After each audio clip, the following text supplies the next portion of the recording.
Welcome to Heritage of Truth. I'm Patty.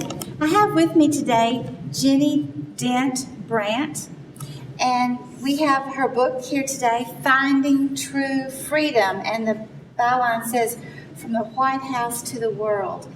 So, from the White House to the world, tell me about your life. Well, Patty, I grew up in Washington, D.C. in the halls of power. And my dad served a senator and 3 presidents. And we were the family that everyone looked to and said they have it all. They get to go to the concerts at the Kennedy Center from the president's box and White House dinners. Wow. I flew on Air Force One. Got to roll Easter eggs with the Easter Bunny on the White House lawn, those kind of things. From the outside looking in, we had it all. But we were missing something. Absolutely missing something. And that is our life was not centered on Christ. We were on our way to heaven with our good works. And God began removing things one by one. And the first thing of growing up in Washington was my dad was rarely home. My mother had grown up in an alcoholic home. Her mother an alcoholic. Her father had abandoned them. And so she had a difficult childhood.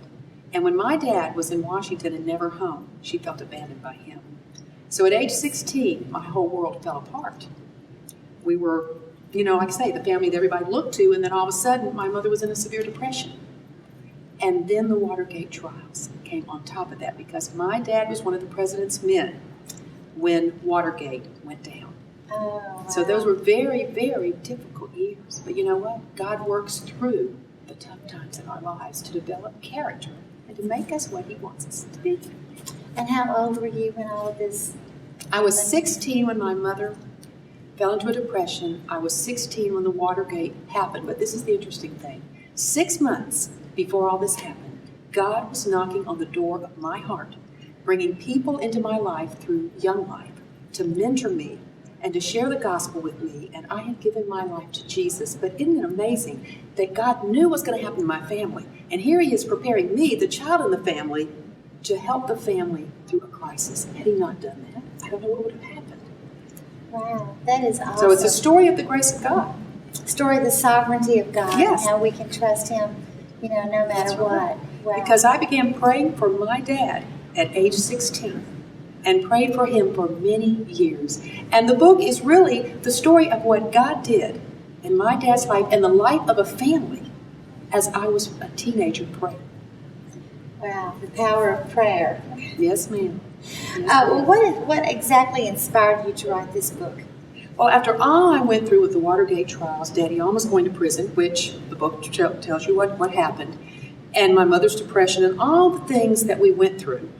My father, you would think he would have become a Christian, but he didn't by that point. He was still actually persecuting his own daughter, making fun of me because I wanted to go to seminary, making fun of me because I wanted to go into missions, into Christian work, and forbidding me to do that. And I went anyway, having to pay my own way through college, where he prayed for my brother. He paid for my brother to go to Harvard, my sister to go to Furman University. But no, if I was going to go there, I had to pay my own way. And what happened was, God ended up working in his life, and he became everything He forbid me to be, including that missionary He didn't want me to be. So I'm in Romania in 1998 on a mission trip with my dad. He had already planted 50 churches by that time and helped the government come to freedom after the devastating effects of communism. And I'm seeing all God's done in his life, and I am overwhelmed at the goodness and sovereignty of God. And every night I put my head on my pillow and I would cry tears of joy. Look what You did, God, in answer to my prayers. That's when I knew I'd write the book. It was too good of a story not to tell.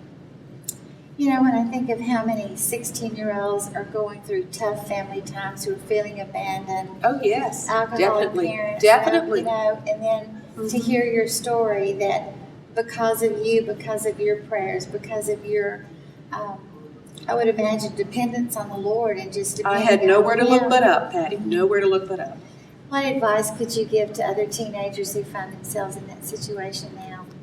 I'll give the same advice that was given to me when I went to a Bible college professor and said, what do I do about my father who's persecuting me? What do I do about my family? And he said, pray with a passion.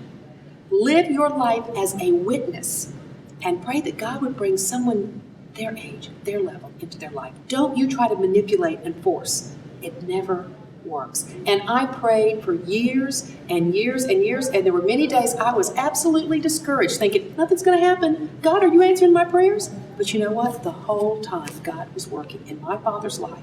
And when he got his life spiritually right with God, the whole family began to come around, because he became the spiritual leader of his family at a later age in life. So my advice would be, pray with a passion for that family member or that loved one that you want to see in heaven, and live your life. Realize they must see something different in you, or why should they be interested? And even though you may feel persecuted, you may feel discouraged, God is working. Don't give up. That is so true. I think even those of us who are a little older than 16 could take that to heart too. Everyone has a loved one they want Yes. to see in heaven. Yes. No doubt about My it. father was prayed for many, many years. He was 66 before he came to know the Lord. That would have worn out my patience if I had to wait that long. 48 was long enough. But, now his grandchildren see him reading the Bible. Right. And we It hear makes him a pray. huge difference. And it's very significant. There's been a significant change in the atmosphere of our family, since that has happened. So I'm really glad to hear that. You said your father advised presidents. Yes. I wonder what advice he might give to a president today. My dad's advice to presidents was always political.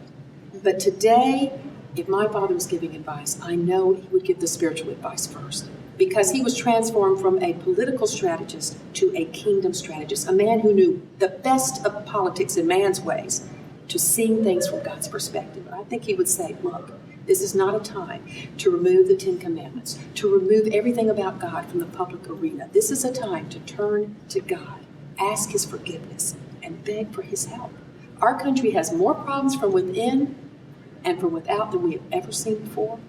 And this is not a time to squash God and say, we don't need you. We very much need him today. And I believe that's what he'd say. He'd give some political advice. Don't spend what you don't have. Hold to the Constitution, the freedoms of this country. Keep the federal government limited. But my dad would be the first to say that our problems today are more spiritual than they are political. Yes. You mentioned that you traveled with your father. You said something about him being a missionary.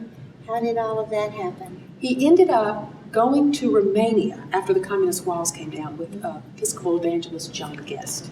And when he went, the government said, oh, you're the man that advised presidents. We need your help.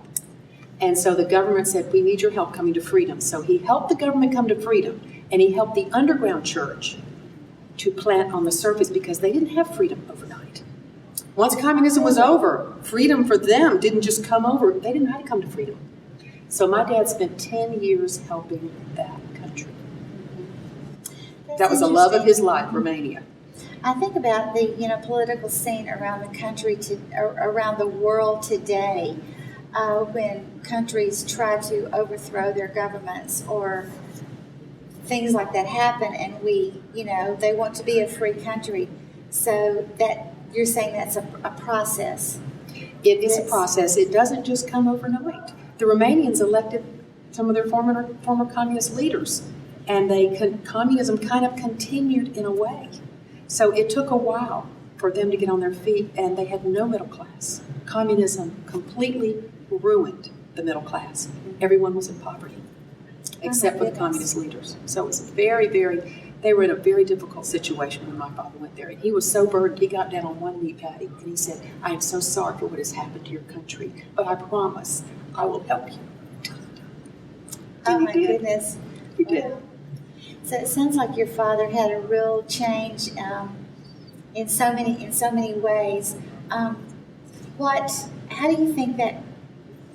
I see how he changed, in the world, but what difference did that make in your family? Well, our family, my dad learned that his family was his first mission field. Here he was fighting for the freedoms of this country and almost abandoning his own family. He was spending more time keeping the president's house in order than he was his own house. And when he became a Christian and learned the Bible, he went, oh my goodness. Chuck Colson told him, get your year of biblical training. He's the cover endorser on my book. And when my dad studied the Bible, he said, oh my goodness, I missed God's plan for the family. I thought I was doing the right thing by paving the way for freedom in this country for my family. And all the things I provided for them and realized we needed him more than all those things. Those things were important. But when he got his life straight with his family, then God used him in ministry and still used him to advise politicians. You know, I've heard so many people say it's not the quantity of time that you spend with your family, it's the quality of time. But if there is no That's right. quantity, if there's no time. And my there dad clearly can't be said that quality. it's got to be both. And he Yes. said, I missed the quantity of time. And he apologized to his children for that.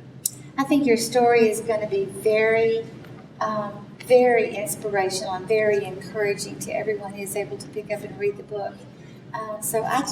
Ginny, I just really appreciate you being Thank you, here today. Patty. Thank you so much. Thank And you. did we cover your website or where we? My are? website is www.ginny.com. And it has all the information about the book, speaking engagements, where the book is sold. Great. Thank you so much. Thank you.